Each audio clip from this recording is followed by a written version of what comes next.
नमस्कार दोस्तों। आज मैं आपको सुनाने जा रही हूँ कर्मफल। सेठ रामेश्वर जी मेरठ के एक प्रतिष्ठित व्यापारी थे। उनकी पत्नी का नाम था कमला, जो एक पतिव्रता तथा धार्मिक प्रवृत्ति की महिला थी। संतान के नाम पर उनकी मात्र एक पुत्री थी। दोनों पति पत्नी का पुत्री से आघात प्रेम था। बड़े ही लाड प्यार में पुत्री का पालन पोषण हो रहा था, किंतु सेठ जी के मन में पुत्र ना होने की एक टीस थी। दोनों ने काफी मन्नतें मांगी, जगह जगह माथा टेका, किंतु पुत्री के बाद कोई संतान न हुई। सेठ जी के मन में रहता, उनके बाद उनके व्यापार का क्या होगा, कौन संभालेगा इस दौलत को। हालांकि उनकी पत्नी इस विषय पर ज्यादा चिंता ना करती थी। उसका मानना था, हमारी बेटी ही हमारा बेटा बनेगी, हमारा दामाद संभालेगा सब कुछ। लेकिन सेठ जी को ना समझा पाती। सेठ जी ने इस विषय पर अपने परिवार और कुछ घनिष्ठ मित्रों से बातचीत की और उन सबका सुझाव मानकर दूसरे विवाह की तैयारी कर ली। सेठ जी ने पर यह समाचार वज्रपात की तरह पड़ा। उन्हें सपने में भी ये एहसास नहीं था कि पुत्र ना होने से सेठ जी उनके प्रेम को बांट देंगे। वह पतिव्रता स्त्री पति को भगवान मानती थी और आज उसे ऐसा लगा उसके भगवान ने उसे छल किया है। सेठ जी ने मंदिर में एक साधारण समारोह में दूसरा विवाह किया और कमला को विश्वास दिलाया कि उनके जीवन में उनका स्थान सर्वोपरि रहेगा। दूसरा विवाह मात्र पुत्र प्राप्ति हेतु है। नववधू ने गृह प्रवेश किया। कमला पराई होती गई, परंतु उसने मन में ठान लिया था कि वह अपनी पुत्री और अपना अधिकार कभी नहीं छोड़ेगी। उसने संपूर्ण जायदाद का आधा हिस्सा अपने नाम कराकर अपना और अपनी पुत्री का भविष्य सुरक्षित किया, क्योंकि आने वाले का क्या भरोसा, कल उसे निकालकर बाहर करे। ऐसे में वह कहाँ जाएगी। सेठ सिठाने की बेटी का नाम सीमा था, जो शुक्ल पक्ष के चंद्र की भांति बड़ी हो रही थी। यद्यपि पिता के प्रेम में कोई अंतर नहीं आया था, किंतु माता की टीस भी समझ रही थी, जो पति से विमुख हो अब केवल बेटी की चिंता में मगन रहती थी। वह नहीं चाहती थी कि किसी भी स्तर पर बेटी के साथ अन्याय हो, इसलिए सजग थी। कुछ समय बाद सेठ जी की मुराद भी पूरी हुई। उन्हें दूसरी पत्नी से पुत्र प्राप्ति हुई। बड़ा समारोह हुआ, बड़ी बड़ी दावतें हुई। बहन ने भी बहुत ही स्नेह से भाई को स्वीकार किया, किंतु उसकी नई मां का व्यवहार कुछ अलग था।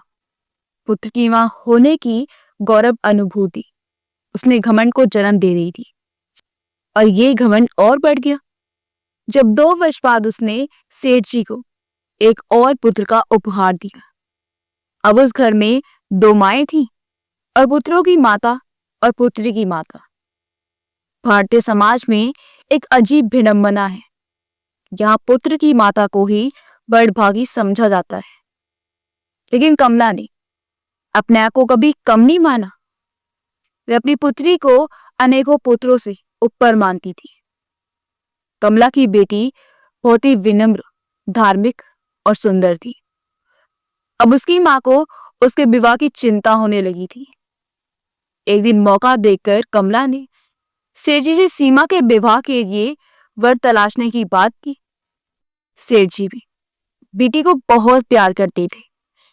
विवाह की बात आते ही बेटे की विदाई सोचकर उदास हो गई, लेकिन ये तो समाज की रीत है। बेटी के लिए वर की तलाश शुरू हुई। एक से एक संपन्न घरानों में बिटिया के लिए वर तलाशे गए, किंतु कमला को संतुष्टि ना थी, और एक दिन एक वर पर उसकी भी मोहर लग गई। लड़का रिजर्व बैंक में अधिकारी था। पूरे देश में केवल एक ही बैंक है, उसमें भी अधिकारी। कमला अपने दामाद के रूप में ऐसा ही लड़का चाहती थी। विवाह की तैयारी जोरों पर चल पड़ी। गहने, कपड़े, दान दहेज सब कुछ A1 रखा गया।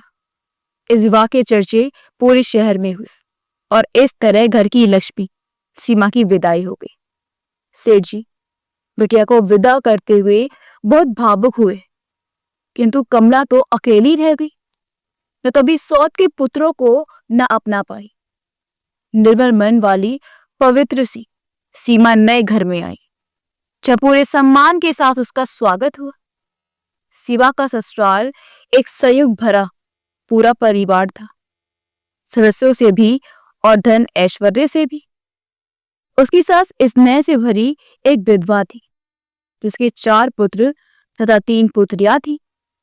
4 पुत्र सरकारी संस्थानों में कार्यरत थे। सीमा तीसरे नंबर के पुत्र मोहन की पत्नी थी। उसके सबसे बड़े जेठ जी के यहाँ एक पुत्र और एक पुत्री थी। जब सीमा का विवाह हुआ, उसी से कुछ समय पहले दूसरी जेठानी के यहाँ भी पुत्री का जन्म हुआ था। इस प्रकार एक भरा पूरा परिवार सीमा को मिला था। चारों भाई महानगर में रहते थे, छुट्टी में घर आते थे। पूरा परिवार अपने पैतृक गांव में रहता था, जहां की जमीन जायदाद और पशुधन भी था।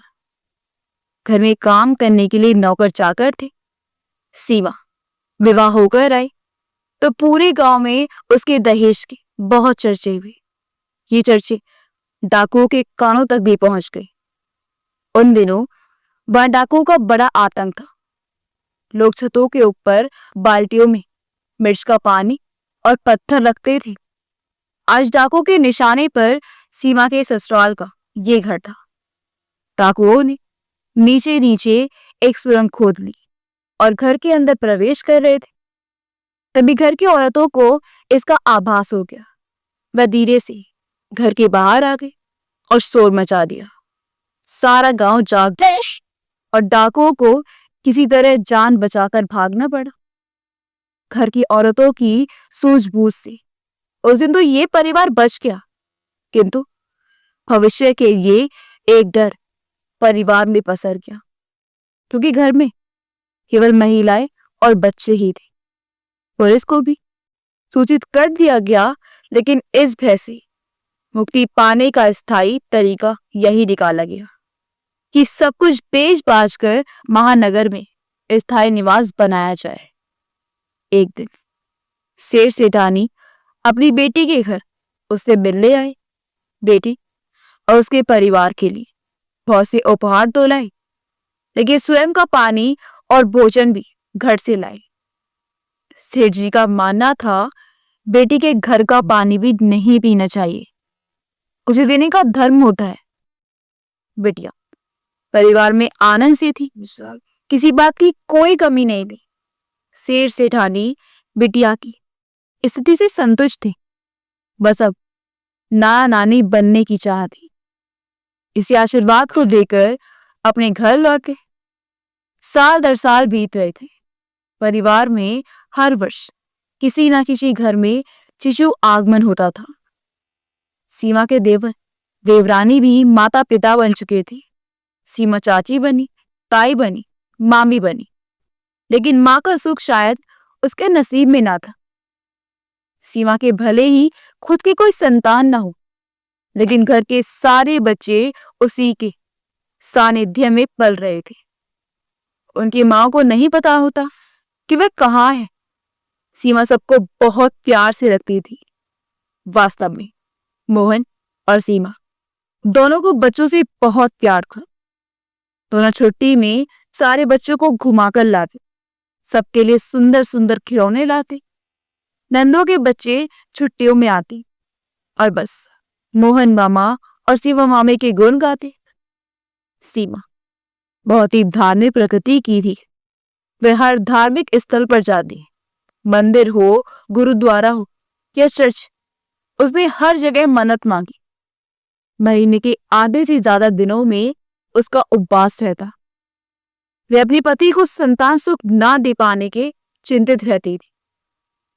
ये चिंता उसे कहीं ज्यादा उसकी माँ को थी, उसके पुत्र नहीं थे।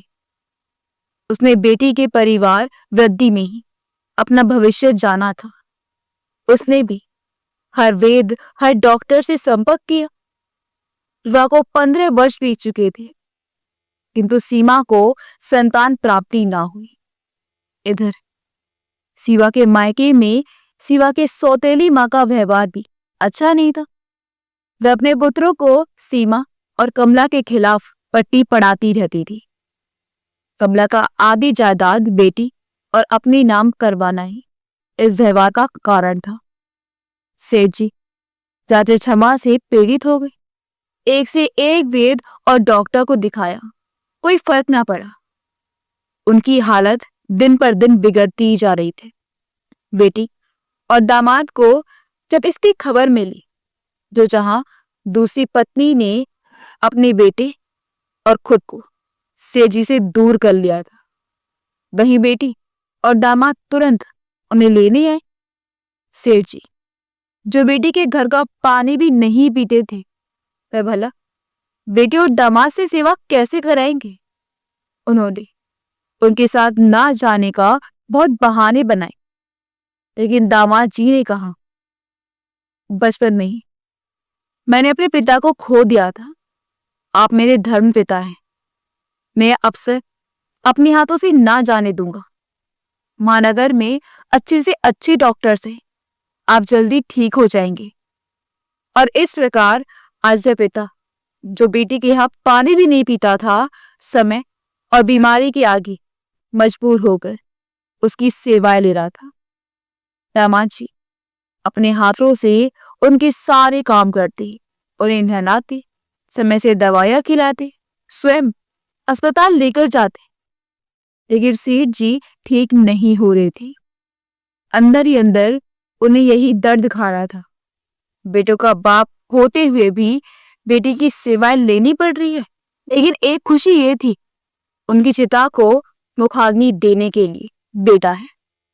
फिर कमला को ये बात जरूर याद दिलाते, हमारे यहाँ दामाद ससुर की अंतिम यात्रा में नहीं जा रही, मुझे मुखाग्नि मेरे बेटों से दिलाना। कमला उन्हें बार बार समझाती, आपको कुछ नहीं होगा, कुछ नहीं होगा, आप जल्दी ठीक हो जाए। लेकिन कुछ काम ना आया, ना सेवा, ना दवा, ना दुआ, और सेठ जी दुनिया को अलविदा कह गए। उनकी इच्छा के अनुसार उन्हें मुखाग्नि उनके बड़े बेटे ने दी।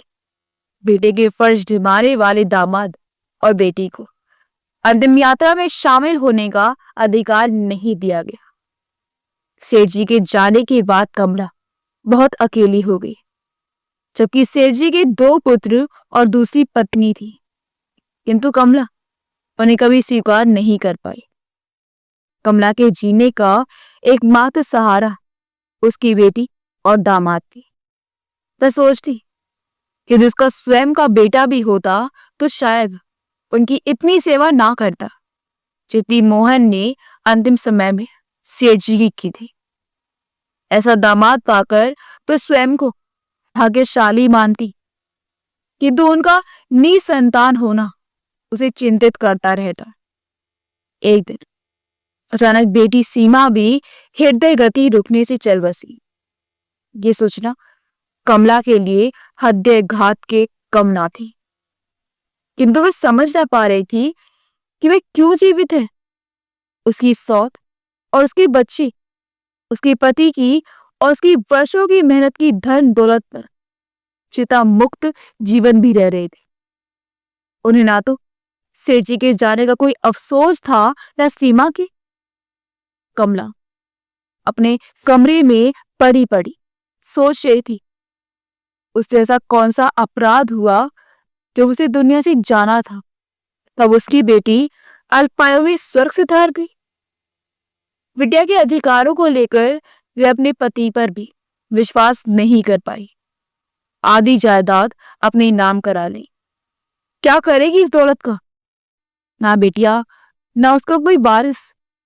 कहीं तो कोई अपराध हुआ होगा जिसकी सजा उसे मिल रही है।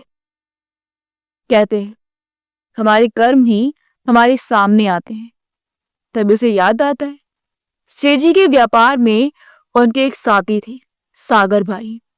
दोनों ने मिलकर ही तो शून्य से इस व्यापार को बुलंदियों पर पहुंचाया था। फिर अचानक ही कहीं गायब हो गए। कमला सेठ जी के व्यवहार में कभी कोई रुचि नहीं लेती थी, लेकिन आज अचानक उसके समृद्धियों में सागर भाई ने दस्तक दी थी। कहीं हमसे उनके प्रति तो कुछ गुनाह नहीं हुआ जिसकी सजा आज हम भोग रहे हैं? हे ईश्वर, मुझे शक्ति दो।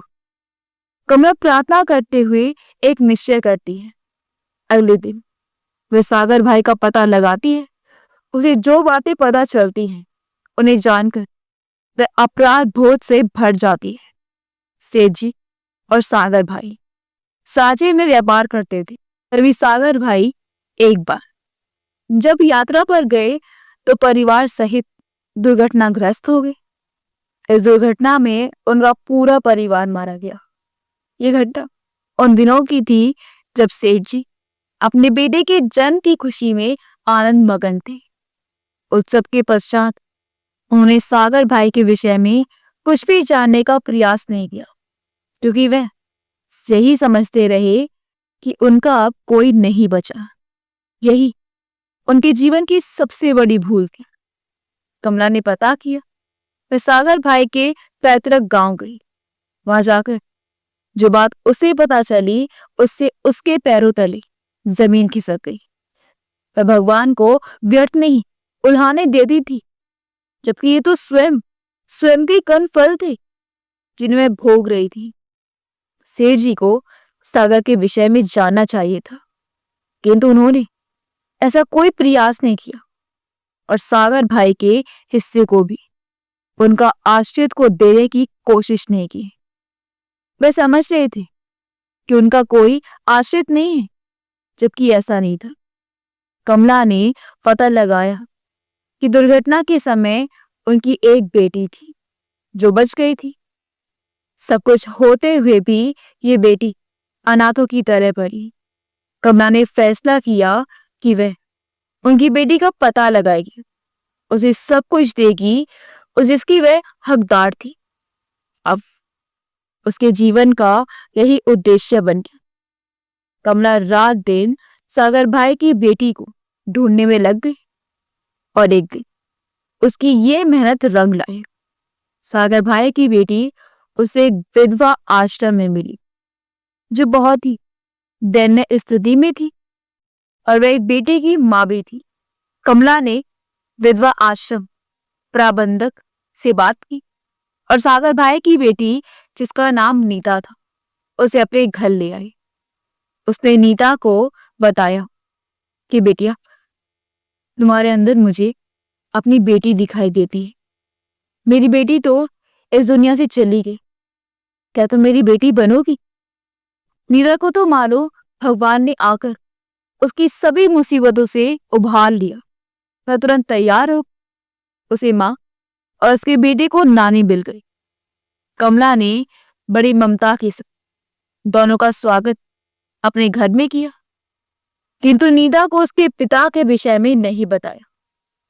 कमला रात दिन सोचती, ऐसा क्या करूं कि सागर भाई का कर्जा हमारे सिर से उतरे और कम से कम अगला जन्म तो सुधरे। कमला अपने दामाद मोहन को बेटे की तरह ही मानती थी। उसने मोहन से दूसरे विवाह के विषय में बात की कि क्या कह रही आप माँ जी, इस उम्र में मुझसे कौन शादी करेगा और मैं अपनी सीमा को कैसे भुला दूं कि उसके साथ अन्याय होगा। मोहन की बात सुनकर वह उसे मनाते हुए बोली, बेटा समझो, सीमा नीता के रूप में आई है, उसके साथ एक बेटा भी है। तेरी भी तो वर्षों की चाहत थी, तेरे आंगन में बच्ची हूं। मैं एक फिर से अपनी बेटी का कन्यादान करना चाहती हूँ। नीता को मनाने में कमला जरा कोशिश नहीं करनी पड़ी। उसे तो अपना भाग्य उदय होता नजर आ रहा था। उसके बेटे का भविष्य सुरक्षित करने के लिए मानो देवी स्वयं अवतरित हो आई थी। शुभ बेला देकर मोहन और नीता का विवाह हुआ।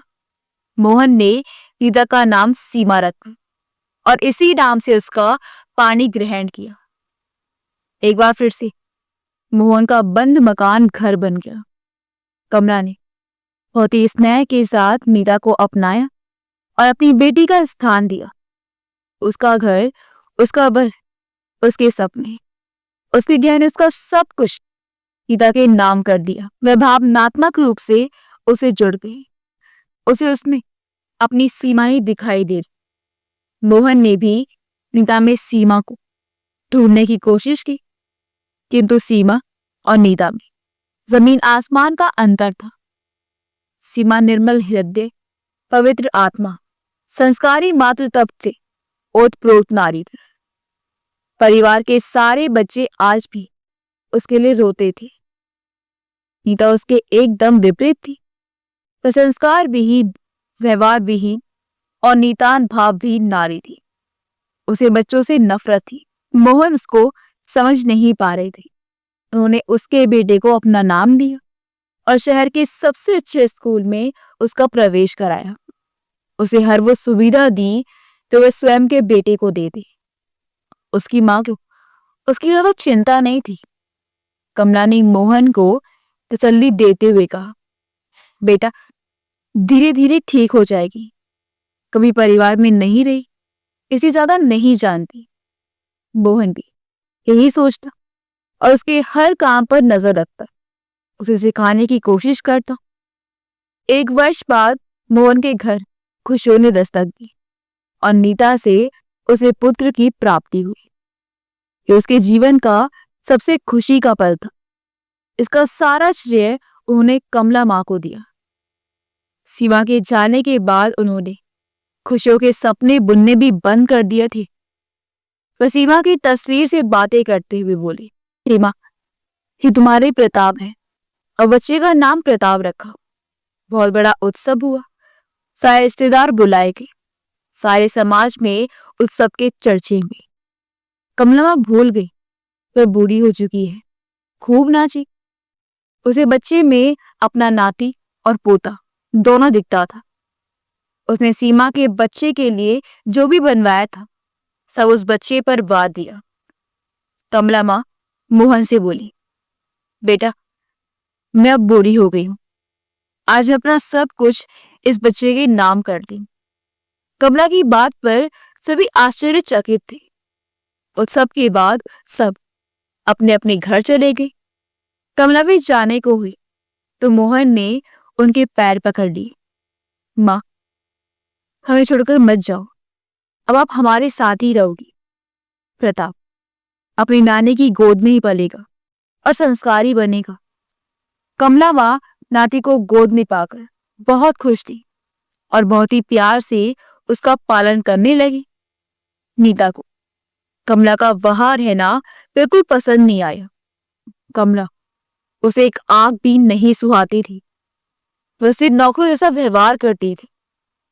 कमला माँ बुढ़ापे में वो सब करती जो उसने पहले कभी नहीं किया था। उसके घर में शुरू से ही नौकर चाकर थी, लेकिन यहाँ बच्चे की आया से लेकर झाड़ू पोछा कपड़े सब करती।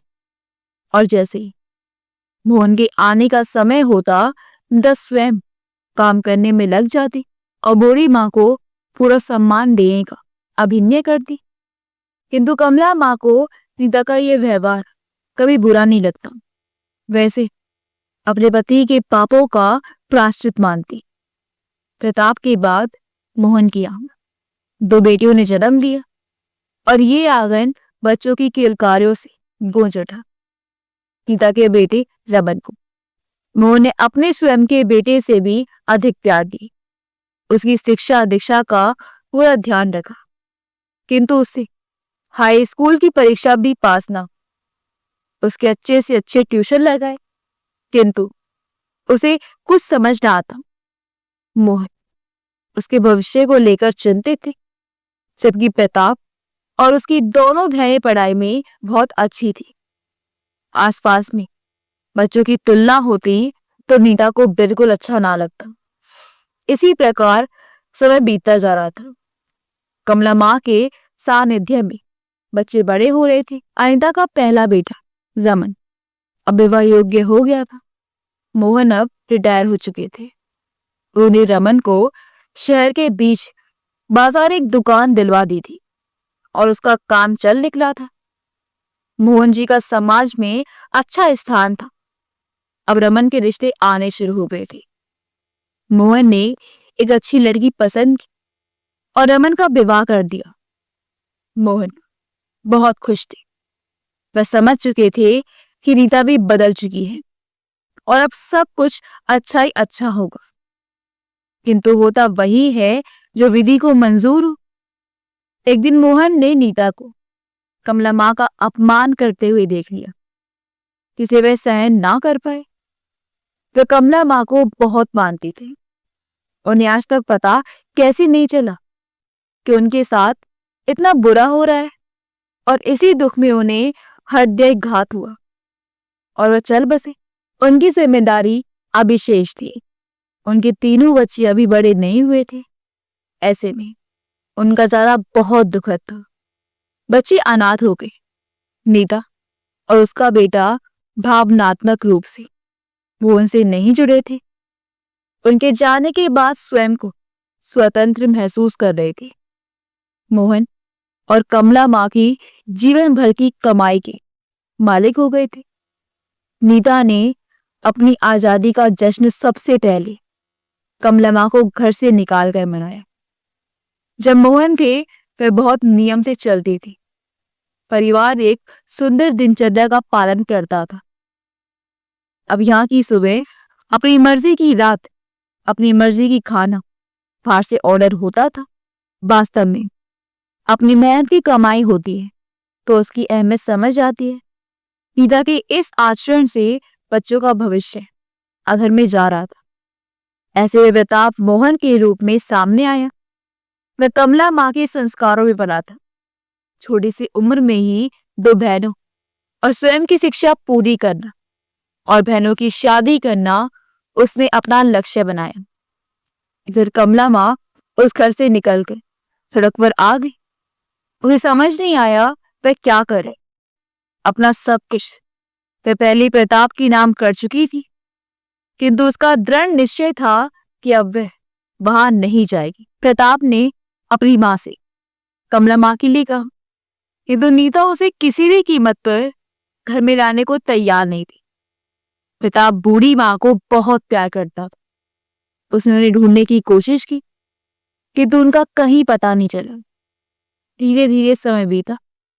प्रताप ने स्वयं की शिक्षा पूरी करने के बाद एक अच्छी कंपनी में जॉब शुरू कर दी। कुछ ही सालों में उसने दोनों बहनों का विवाह भी कर दिया। प्रताप बहुत ही प्यारा बच्चा था। उसकी माँ ने जिन रिश्तों को तोड़ दिया था उन सब रिश्तों को जीवन दान दिया। उसकी सारी बुआएं, ताऊ और सभी बड़ों को उसमें मोहन की छवि दिखाई देती, लेकिन कहीं ना कहीं उसे कमला माँ की स्मृति सताती थी। उसे लगता जिसने निस्वार्थ अपना सब कुछ मेरे लिए समर्पित कर दिया, वे कहाँ हैं? कोई कहता था वे लोगों के घरों में बर्तन साफ कर जीवन यापन करती हैं। कोई कहता था उन्हें किसी आश्रम में देखा गया है, किंतु उनका कुछ पता ना चला। प्रताप ने सारा घर तो संभाल लिया, सारे नाते रिश्ते भी संभाल लिए, लेकिन वह स्वयं को सदा अकेला ही पाता। उसके साथ के सभी भाइयों की शादी हो गई। उसने बहनों की शादी तो कर दी थी, लेकिन खुद वह अकेला ही रहा। सब कुछ अच्छा ही चल रहा था उसके जीवन में। प्रताप सबका ध्यान रखता। इस छोटी सी उम्र में वह सबका प्रिय हो गया। तभी भीषण महामारी ने विश्व को घेरा तो उसका परिवार भी अछूता ना रहा। उसकी माँ नीता की कोरोना रिपोर्ट पॉजिटिव आई। प्रताप माँ की देखरेख में लग गया और स्वयं भी संक्रमित हो गया, लेकिन उसकी देखभाल के लिए वहां कोई भी नहीं था। उसका ऑक्सीजन लेवल गिरने लगा तब उसके दोस्त सामने आए।